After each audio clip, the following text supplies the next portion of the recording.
नमस्कार साथियों, मेरा नाम है गौरव सिंह और आज हम आपके लिए लेकर आए हैं भारत का संपूर्ण भूगोल। ल्यूसेंट नामक पुस्तक है और लेटेस्ट वर्जन है 2025 का।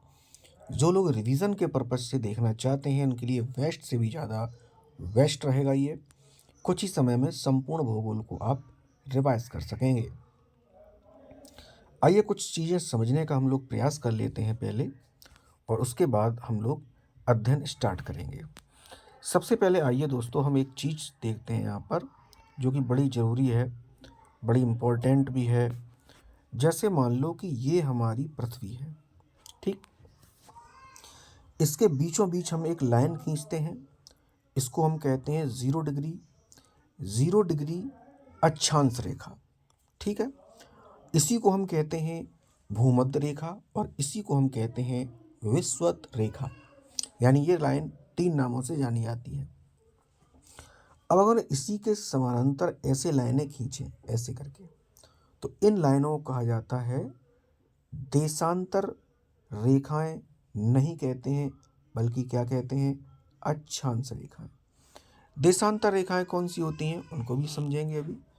अब हम जैसे पृथ्वी को ऐसे 2 भागों में बांट दें ऐसे करके, ठीक, और इसको हम ऐसे करके बनाएं ऐसे। इन लाइनों को हम कहते हैं देशांतर रेखाएं। तो ये वाली बात आप समझ गए। अगर आप इतनी बात समझ गए तो बड़ी अच्छी बात है। अब हम आपसे बात करेंगे कि जो बीच में ये लाइन खिंची है जिसको हम कह रहे हैं 0 डिग्री अक्षांश रेखा या भूमध्य रेखा या विषुवत रेखा, इसके जो ऊपर वाला पार्ट है इसको हम कहते हैं उत्तरी गोलार्ध। क्या कहते हैं? उत्तरी गोलार्ध। और इसके जो नीचे वाला पार्ट है इसको हम कहते हैं दक्षिणी गोलार्ध। क्या कहते हैं? दक्षिणी गोलार्ध। और अगर हम इसको ऐसे 2 भागों में और डिवाइड कर दें, कितने भागों में? 2 भागों में और डिवाइड कर दें ऐसे करके, तो अगर हम इधर वाला पार्ट देखेंगे, ये वाला पार्ट, तो ये होता है पूर्वी देशांतर, और इधर वाला पार्ट जो है वो है पश्चिमी देशांतर। ठीक है भाई साहब। यानी ये पूर्वी गोलार्ध है और ये पश्चिमी गोलार्ध है। ऊपर वाला उत्तरी गोलार्ध है और नीचे वाला दक्षिणी गोलार्ध है। ठीक है, इतनी बात आपके समझ में आ गई। तो अब मान लो पृथ्वी के किसी एक पॉइंट पर, किसी भी एक पॉइंट पर क्या स्थित है? भारत स्थित है। तो भारत की हम लोकेशन बताएंगे तो देशांतर और अक्षांश के रूप में बताते हैं। जैसे मान लो भारत हमारा ये वाला भारत स्थित है, यहाँ पर हम बिंदु रख दी। तो अब इन्हीं दो ये देशांतर रेखाएं हमने बनाई ऐसी, और इन्हीं देशांतरों के बीच स्थित हो गया हमारा भारत। अक्षांश रेखाएं हमने 2 ऐसी बनाई और इन्हीं अक्षांश रेखाओं के बीच स्थित हो गया हमारा भारत। तो हम इसको ऐसे बताते हैं। कैसे बताते हैं? आइए पहली लाइन को पढ़ते हैं ल्यूसेंट की, और उसी से आपके समझ में आ जाएगा। क्या लिखा है? भारत उत्तरी गोलार्ध में 8 डिग्री 4 मिनट 8 अंश 4 मिनट से 37 डिग्री 6 मिनट उत्तरी अक्षांश और 68 डिग्री 7 मिनट 97 डिग्री 25 मिनट पूर्वी देशांतर के बीच स्थित है। अगली बार हम बोर्ड का इस्तेमाल भी करेंगे, आप लोग बिल्कुल टेंशन न लें। अभी हम रिवीजन के पर्पज़ से इसको पढ़ा रहे हैं, तो आप लोग ध्यान से देखते रहिए और पढ़ते रहिए। संपूर्ण भारत का अक्षांशीय विस्तार 6 डिग्री 4 मिनट से 37 डिग्री 6 मिनट उत्तरी अक्षांश के मध्य स्थित है। भारत का क्षेत्रफल 32,87,263 वर्ग किलोमीटर है। क्षेत्रफल की दृष्टि से भारत विश्व का 7वां बड़ा देश है, जबकि जनसंख्या की दृष्टिकोण से यह विश्व का दूसरा सबसे बड़ा देश है। क्षेत्रफल की दृष्टि से भारत के सबसे बड़े 6 देश रूस, कनाडा, चीन, संयुक्त राज्य अमेरिका, ब्राज़ील, ऑस्ट्रेलिया, और 8वां बड़ा देश है अर्जेंटीना। भारत का क्षेत्रफल संपूर्ण विश्व के क्षेत्रफल का 2.42% है, जबकि इनकी जनसंख्या संपूर्ण विश्व की जनसंख्या का 17.5% है। कितना बताया मैंने? 17.5% है। तो आइए एक बार हम लोग रिवीजन के पर्पज से इसको देखेंगे तो क्या क्या करेंगे, रिवीजन करेंगे। तो जी मैंने कहा कि भारत का क्षेत्रफल संपूर्ण विश्व के क्षेत्रफल का 2.42% है, जबकि इसकी जनसंख्या संपूर्ण विश्व की जनसंख्या का 17.5% है। और ये बात 2011 की जनगणना के अनुसार कही गई है। जनसंख्या की दृष्टि से विश्व के 8 बड़े देश हैं: चीन, भारत, संयुक्त राज्य America, Indonesia, Brazil, Pakistan, Bangladesh, रूस। भारत का उत्तर से दक्षिण में विस्तार 3,214 किलोमीटर है व पूर्व से पश्चिम में विस्तार 2,933 किलोमीटर है। भारत की सीमा की लंबाई, जो स्थल सीमा है उसकी लंबाई 15,200 किलोमीटर है। इसके तटीय भाग की लंबाई 7,516.6 किलोमीटर है, परंतु मुख्य भूमि के तटीय भाग की लंबाई 6,100 किलोमीटर है। समुद्र से भारत की प्रादेशिक सीमा का विस्तार 12 समुद्री मील तक है। आइए अब हम लोग बात करेंगे भारत के 7 पड़ोसी देशों के साथ सीमा की लंबाई। तो सबसे पहले हम लोग ये जानेंगे कि भारत के कौन कौन से राज्य बांग्लादेश के साथ सीमा बनाते हैं। तो बांग्लादेश के साथ भारत के जो राज्य सीमा बनाते हैं उनमें है पश्चिम बंगाल, त्रिपुरा, मेघालय, मिजोरम, असम। और बांग्लादेश के साथ जो सीमा बनती है वो है 4,096.7 किलोमीटर। चाइना के साथ कौन कौन से राज्य सीमा बनाते हैं? लद्दाख, अरुणाचल प्रदेश, उत्तराखंड, हिमाचल प्रदेश और सिक्किम। और ये सीमा बनाते हैं भारत के साथ 3,488 किलोमीटर। पाकिस्तान के साथ राजस्थान, जम्मू कश्मीर, लद्दाख, गुजरात एवं पंजाब राज्य सीमा बनाते हैं और 3,323 किलोमीटर की सीमा रेखा है। नेपाल के साथ उत्तर प्रदेश, बिहार, उत्तराखंड, सिक्किम, पश्चिम बंगाल सीमा बनाते हैं और ये सीमा की लंबाई है 1,751.0 किलोमीटर। म्यांमार के साथ अरुणाचल प्रदेश, मिजोरम, मणिपुर और नागालैंड सीमा बनाते हैं और ये सीमा की लंबाई है 1,643। भूटान के साथ असम, अरुणाचल प्रदेश, पश्चिम बंगाल, सिक्किम सीमा बनाते हैं और ये लंबाई है 699 किलोमीटर। अफगानिस्तान के साथ पाक अधिकृत लद्दाख सीमा बनाता है जिसकी लंबाई है 106 किलोमीटर। और इस प्रकार से कुल जो सीमा की लंबाई हुई वो हुई 15,106.7 किलोमीटर। भारत के कुल 16 राज्य पड़ोसी देशों की साथ जुड़ते हैं या सीमा बनाते हैं, ऐसी बात आपको पता होनी चाहिए। इसके बाद लिखा है कि भारत की जलीय सीमा समुद्री सीमा से संबद्ध 7 देश हैं जिनमें Pakistan, Maldives, Sri Lanka, Bangladesh, Myanmar, Thailand, Indonesia आते हैं। बांग्लादेश पश्चिम बंगाल से सबसे लंबी सीमा बनाता है। इसमें लिखा है पड़ोसी देशों से लगा सबसे लंबा संबद्ध राज्य। तो आप देखेंगे कि बांग्लादेश के साथ जो सबसे लंबी सीमा बनाता है वो बांग्लादेश है। नेपाल के साथ जो सबसे लंबी सीमा बनाता है वो उत्तर प्रदेश है। म्यांमार के साथ जो सबसे लंबी सीमा बनाता है वो है अरुणाचल प्रदेश। और भूटान के साथ जो सबसे लंबी सीमा साझा करता है उसका नाम है असम। पाकिस्तान के साथ जो सबसे लंबी सीमा साझा करता है उसका नाम है राजस्थान। और चीन के साथ जो सबसे लंबी सीमा साझा करता है उसका नाम है अरुणाचल प्रदेश। भारत की जल एवं स्थल सीमा से लगे देश बांग्लादेश, म्यांमार और पाकिस्तान। भारत की जल और स्थल दोनों प्रकार की सीमा बनाता है बांग्लादेश और म्यांमार। और कौन सा है? असम। असम गलत बोल दिया, सो सॉरी।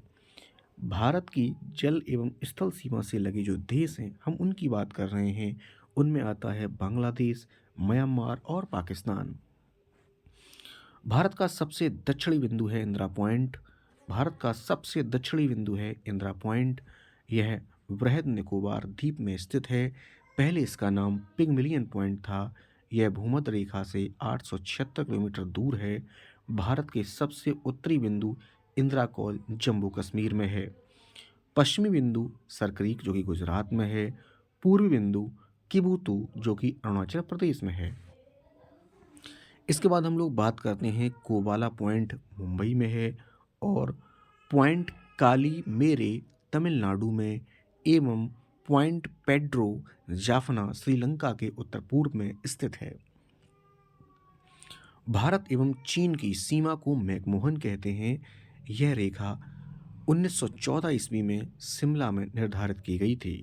भारत एवं चीन की सीमा को 3 सेक्टरों में बांटा गया है। भारत एवं चीन की सीमा को 3 सेक्टरों में बांटा गया है। काराकोरम रेंज भारतीय उपमहाद्वीप एवं चीन के मध्य एक जल विभाजक बनाती है। 70 किलोमीटर लंबा यह ग्लेशियर काराकोरम में सबसे लंबा है। यह धरती पर ध्रुवों को छोड़कर दूसरा सबसे लंबा ग्लेशियर है। इसे तीसरा ध्रुव भी कहा जाता है। भारत एवं अफगानिस्तान के बीच डूरंड रेखा है जो 1896 ईस्वी में सर डूरंड द्वारा निर्धारित की गई थी। अब यह रेखा अफगानिस्तान एवं पाकिस्तान के बीच में है। भारत एवं पाकिस्तान के बीच रेडक्लिफ रेखा है जो 15 अगस्त 1947 को सर CJ रेडक्लिफ द्वारा निर्धारित की गई थी। भारत और नेपाल के मध्य काली नदी सीमा बनाती है। पटकई की पहाड़ियाँ भारत को म्यांमार से अलग करती हैं। दक्षिण में श्रीलंका भारत से पाक जल संधि तथा मन्नार की खाड़ी द्वारा अलग होता है। पाक जलडमरू मध्य में ही राम सेतु स्थित है। श्रीलंका के बाद भारत का दूसरा निकटतम समुद्री पड़ोसी देश इंडोनेशिया है जो निकोबार द्वीप समूह के अंतिम द्वीप ग्रेट निकोबार के दक्षिण में स्थित है।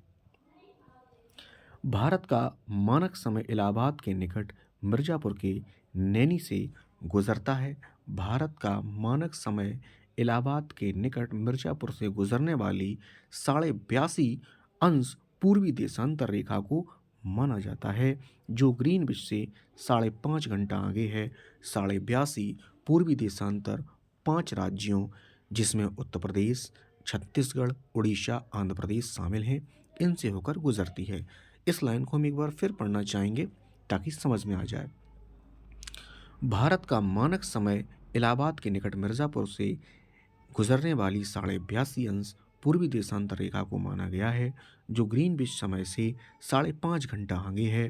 82.5 डिग्री पूर्वी देशांतर 5 राज्यों से होकर गुजरता है जिसमें उत्तर प्रदेश, मध्य प्रदेश, छत्तीसगढ़, उड़ीसा, आंध्र प्रदेश शामिल हैं। कर्क रेखा लगभग भारत के मध्य से होकर गुजरती है। यह 8 राज्यों से होकर जाती है। राजस्थान, गुजरात, मध्य प्रदेश, छत्तीसगढ़, झारखंड, पश्चिम बंगाल, त्रिपुरा और मिजोरम। पृथ्वी के चुंबकीय विस्वत रेखा दक्षिण भारत में त्रिवेंद्रम से गुजरती है। भारतीय उपमहाद्वीप में शामिल देश हैं भारत, पाकिस्तान, बांग्लादेश, नेपाल और भूटान। सर्वाधिक राज्यों की सीमाओं से लगा राज्य उत्तर प्रदेश है। इसकी सीमा 8 राज्यों तथा जैसे मैं दोबारा इसको कर देता हूँ। सर्वाधिक राज्यों की सीमाओं से लगा राज्य उत्तर प्रदेश है। सर्वाधिक राज्यों की सीमाओं से लगा राज्य उत्तर प्रदेश है। इसकी सीमा 8 राज्यों यथा उत्तराखंड, हिमाचल प्रदेश, हरियाणा, राजस्थान, मध्य प्रदेश, छत्तीसगढ़, झारखंड एवं बिहार से लगी हैं। उत्तर प्रदेश की सीमा राष्ट्रीय राजधानी क्षेत्र दिल्ली से भी लगी हुई है। आइए अब हम लोग इसके आगे पढ़ते हैं, क्या लिखा हुआ है देख लेते हैं एक बार फिर से। तो यहाँ पर आपको मिलेगा भारतीय राज्यों में गुजरात राज्य की तट रेखा सबसे अधिक लंबी है। भारतीय राज्यों में गुजरात राज्य की तट रेखा सबसे अधिक लंबी है और इसकी लंबाई है 1663 किलोमीटर। इसके बाद आंध्र प्रदेश की तटरेखा सबसे लंबी है। सबसे लंबी तो गुजरात की है लेकिन उसके बाद आंध्र प्रदेश की है। भारत के 9 राज्य तटरेखा से लगे हैं और ये राज्य हैं गुजरात, महाराष्ट्र, गोवा, कर्नाटक, केरल, तमिलनाडु, आंध्र प्रदेश, उड़ीसा और पश्चिम बंगाल। नेपाल के साथ अंतर्राष्ट्रीय सीमा बनाने वाले राज्य हैं उत्तराखंड, उत्तर प्रदेश, बिहार, पश्चिम बंगाल और सिक्किम। बांग्लादेश के साथ अंतर्राष्ट्रीय सीमा बनाने वाले राज्य हैं पश्चिम बंगाल, असम, मेघालय, त्रिपुरा, मिजोरम। पूर्वोत्तर भारतीय राज्यों में नागालैंड, मणिपुर, अरुणाचल प्रदेश एवं सिक्किम की सीमाएं बांग्लादेश से नहीं मिलती हैं। पाकिस्तानी सीमा से लगे 3 भारतीय राज्य हैं राजस्थान, जिसकी सीमा 1170 kilometre, Gujarat 506 kilometre, Punjab 425 kilometre. Arunachal Pradesh की सीमा पूर्व में म्यांमार से, पश्चिम में भूटान से और उत्तर में चीन से मिलती है। सिक्किम की सीमा नेपाल, भूटान और चीन से मिलती है। 3 ओर से बांग्लादेश से घिरा राज्य त्रिपुरा है। केवल उत्तर पूर्व में यह असम और मिजोरम से जुड़ा है। 3 ओर से बांग्लादेश से घिरा हुआ राज्य कौन सा है? तो त्रिपुरा है। केवल उत्तर पूर्व में यह असम और मिजोरम से जुड़ा है। संकोस नदी असम एवं अरुणाचल प्रदेश के बीच सीमा बनाती है। यांग्याप दर्रे के पास ब्रह्मपुत्र नदी भारत में प्रवेश करती है। जोजिला दर्रे का निर्माण सिंधु नदी द्वारा, सिपकीला का निर्माण सतलज नदी के द्वारा और जेलेपला का निर्माण तीस्ता नदी के द्वारा हुआ है। लद्दाख में स्थित काराकोरम दर्रा भारत का सबसे ऊंचा दर्रा 5624 किलोमीटर है। यहाँ से चीन को जाने वाली एक सड़क बनाई गई है। राष्ट्रीय राजमार्ग 1A लेह को जोजिला दर्रा होते हुए कश्मीर घाटी से जोड़ता है। रोहतांग दर्रा कुल्ली घाटी को हिमाचल प्रदेश की लाहौल और स्पीति घाटियों से जोड़ता है। यह मनाली और लेह को सड़क मार्ग द्वारा जोड़ता है। इस दर्रे का पुराना नाम भृगुतुंग था। वर्जल दर्रा श्रीनगर को गिलगित से जोड़ती है। बनिहाल दर्रे से जम्मू एंड कश्मीर जाने का मार्ग गुजरता है। बनिहाल दर्रे से जम्मू से श्रीनगर जाने का मार्ग गुजरता है। जवाहर सुरंग इसी में स्थित है। यह देश का सबसे छोटा दर्रा है।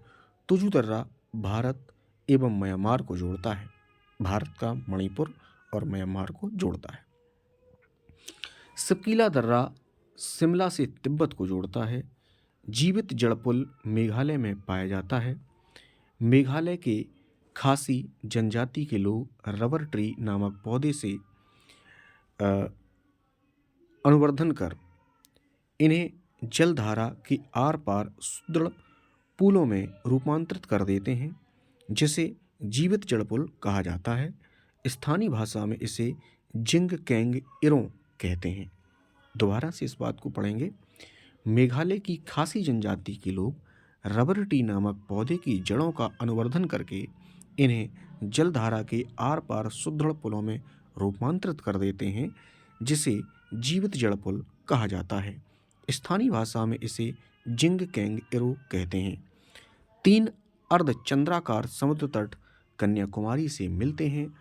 भारत में रामेश्वरम के निकट धनुषकोटी और श्रीलंका में तलैया मन्नार के बीच समुद्र में डूबी प्रवाल द्वीप की एक रेखा है, जिसे राम सेतु या आदम का पुल कहा जाता है। नोट: जाफना तमिल बहुल शेष श्रीलंका से एलिफेंटा दर्रे द्वारा जुड़ा है। आइए इसके आगे हम लोग देखते हैं क्या लिखा हुआ है। इसके बाद चैप्टर नंबर 2 स्टार्ट होगा। उसके पहले हम लोग इसमें कुछ दर्रे लिखे हुए हैं, उनको भी देख लेते हैं। यहाँ पर कुछ दर्रे हैं, देखिए। इन दर्रों को हम लोग पढ़ेंगे। सबसे पहले है काराकोरम दर्रा, और ये आपका पड़ेगा जम्मू कश्मीर में।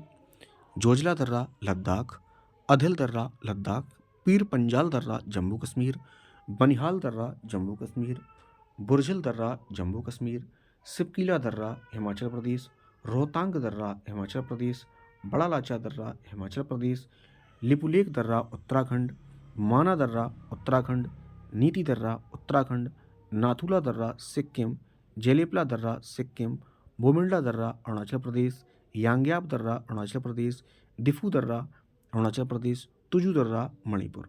इन दर्रों को भी हमने देखा। अब हम लोग चैप्टर नंबर 2 स्टार्ट करेंगे।